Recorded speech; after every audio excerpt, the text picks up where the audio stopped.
No goodness of my own. All the glory to the Lord. I come out with a different perspective. And come out with a greater view. And come out with more knowledge. That God is working even when we don't see Him working. I can't minister today in stereo. But I will minister today in mono. I won't be before you long, but I am so grateful to the Lord for He is good, and His mercy endureth forever.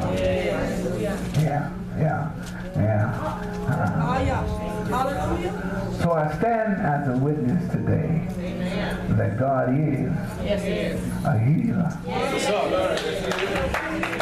and a keeper. Watch this. He may not come when you want Him to, but He always on time.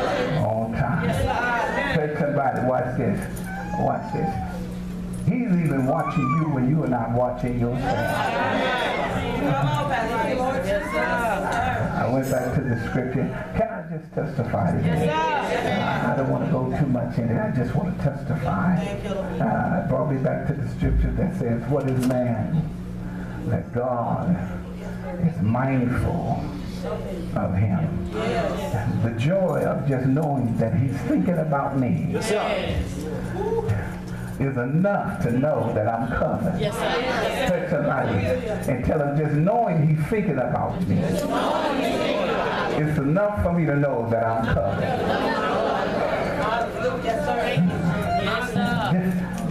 Just watch me, Will. Just give me, I can't dance like I want to, but just give me a little dance. Yes, sir, Pastor. I ain't gonna shout, but I'm just gonna do it as place. Come on, just hit me a little bit. I think.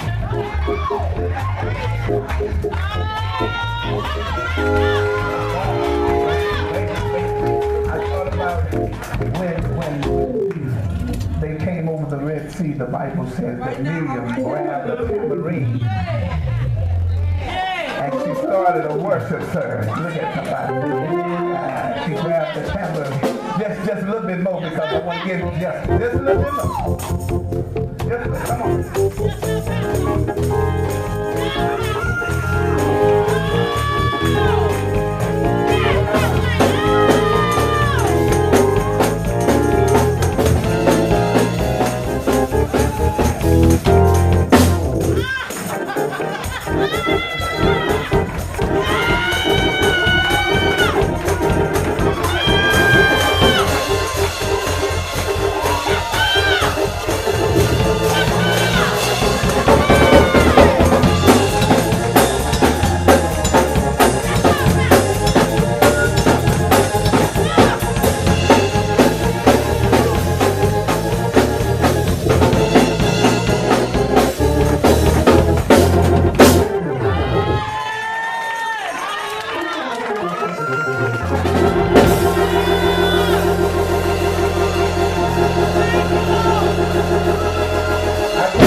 Like I want to,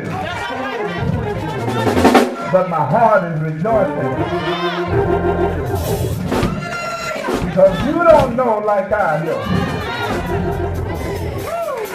You can't tell it like I can tell it. Sit down, sit down, sit down, sit down, sit down. Thank you, Lord.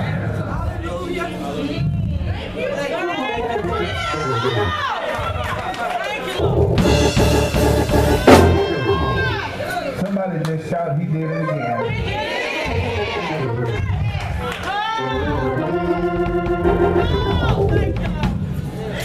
The Lord is telling me, I used to come in here and say, you ought to know, but God said, I'm trying to tell you, Pastor Williams, that you ought to know by now that I'm for you and not against you. Can I tell you something? This job that I'm in is a job that's not as glamorous as people think it is, but there's a price Yes. that you have to pay. Yes. It's more than just a title. Yes. Thank you, Lord Jesus. There is a commitment. And what makes the title is the commitment. Yes, sir. You got to understand there will be times when you lose something and when you gain something, but it all comes with the title. Yes. Let me just testify and get out of your way today. I'm so grateful to be in the house of the Lord, to see your faces. I want to thank everyone that prayed, fasted, and put in the call to God for him to do what he always does best. He comes through every time. So I would be a fool to leave somebody that comes through every time. I come to declare today, while I'm standing here, the word of the Lord said he will never leave you nor forsake you. And if he can say that to me, today I come to say it to him, to let the Lord know that I will never leave you.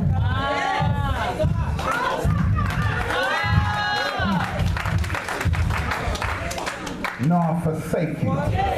But I'll be with you until you come again.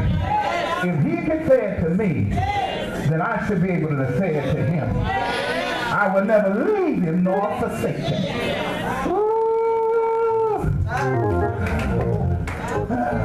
Watch it.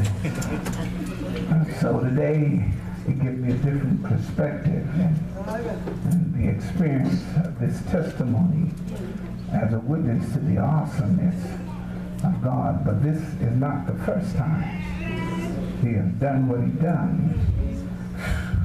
There's a song that says he keeps Yes, sir. doing great things. That's enough for me to praise and tarry all by himself. If he don't do anything else, he has done so much that I will be able to praise him until he comes. I just want to testify and read one scripture and get out of your way to let you know that my life is committed to him. It's just like a marriage. And they said, do you take him for better or worse? For richer, poor, in sickness and in health. Yes, sir. To death do apart. I just let him know the day that I accept the vow. And I don't know, it's just good to be standing in a place of worship. I just want to testify and get out of here. God covers you even when you don't know what's going on in your life. It's good to serve somebody that can see beyond what you can see. It's good to serve somebody that knows what to do, when to do it, and how to do it. I'll let First Lady finish this. But as I had went to work, and I just see the awesomeness of God, and they wanted me to fill out some papers, and I was already behind on filling out the papers.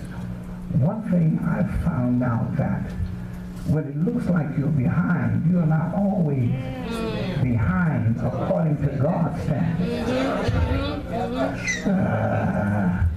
Because when it looks like you're behind, you're really on time. Sometimes God has to allow some things to expire in order to move you into the next level. Yeah. Sometimes God has to let things dissipate and be moved in order to move you. But he's such a smooth operator. The way he does things. And as I was sitting there, I told him that I'm going to commit to him again, but in a deeper state of mind, because we got to understand, are we giving back to God what he's given to us? The question is, what are you giving back to him for what he's giving unto you? Every morning you wake up, he gives you life. Something to be thankful for. You might not have what you want, but you got life. He gives you the ability to move, and the vehicle you move in might not be the best vehicle, but he gives you the vehicle to move. Just tell somebody, stay there. Stay there. He's going to make another way for you. Yeah. And I was sitting, and he ministered to me, not only there, but in the nurses, and when I got home, he started ministering, and things that were happening. So when they told me I need to go to get the papers filled out for the last incident. Now watch this. You got to understand that the first incident that you have gives you the answer to coming out for the second incident. If you bring you out the first test, then it really is the answer for the next test. So you have to learn from the first one. That if he did it then, he can do it now. Somebody just shout now. And they send me to get some papers, and y'all don't mind if I don't preach this morning, just testify. Can I testify? Maybe somebody needs to hear this today. Maybe somebody needs to know that God is a healer and a keeper. Maybe somebody needs to know that he's never late. Not according to his time. Maybe to your time, but not his time. He's always on time. He gave me a new way to look at things. Not out of the fear because of where I was, but that sometimes he had to put you in a place in order to talk to you, so that when you come out, you can get in place. You got to learn how to rejoice for the little things he does, the little inconvenience that he causes, in order to make things right. Take somebody and tell him he's going to do it.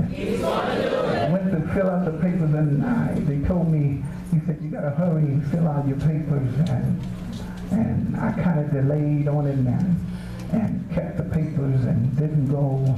And he said, you're running out of time, my boss. He said, you're running out of time to get the papers done. And I hesitated. Sometimes you got to learn that when you hear God speaking, you can't delay it, but you have to act sometimes on what God has done. And I kept delaying, but all the while I was delaying, God was setting me up for another miracle.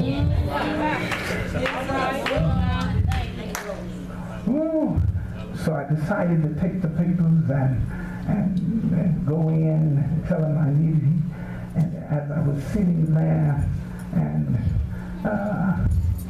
I was just sitting there, and he came in and he took my pressure, and he came in and he looked at me and he said, there are some things I want you to do. He said, but right now, he said, I can't allow you to walk around like you're walking.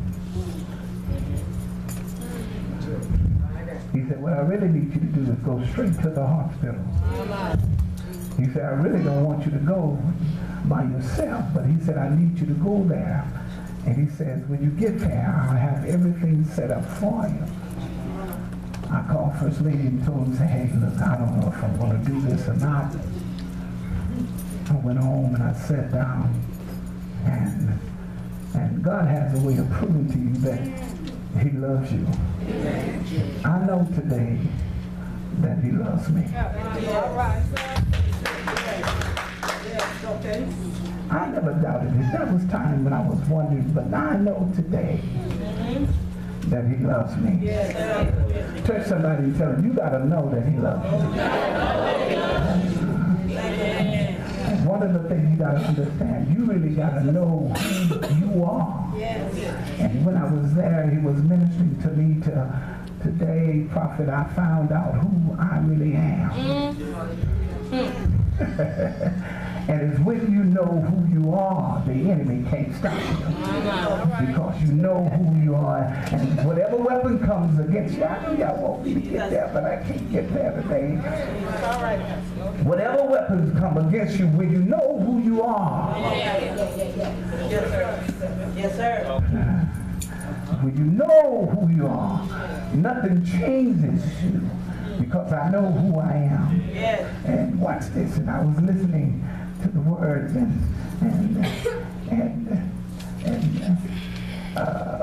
I went in, and they took me in, and they checked my pressure, and I went home. First lady said, you better go and do what he says.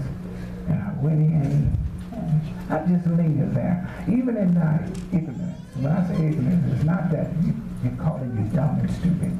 It's the idea that there are things you don't understand.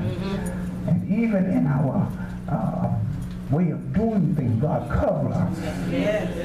Yes, he does. Even when we think we know what we know, he covers us. When we think we know what we know, when we don't know what we think we know, he covers us. When we think we are right and God knows we are wrong, he covers us. And when I got there, First Lady said, they called me and told me that your pressure was 200 over 100. I got it. And I walked in, and they said, how you feeling? I said, I'm feeling okay. They said, you don't feel dizzy, you don't feel weak. I said, no, I don't feel dizzy, I don't feel weak. They got me in and prepped me, got all, they took me in, took my pressure, and started speaking to me and poking me. And while I was in there, there was a compassion for the people that were going through with what I was going through. And then I started praying for the people that was going through with what, because now I understand. So now he has built a compassion in my heart for those that are in the hospitals and in places that you don't really know what they go through until you go through it.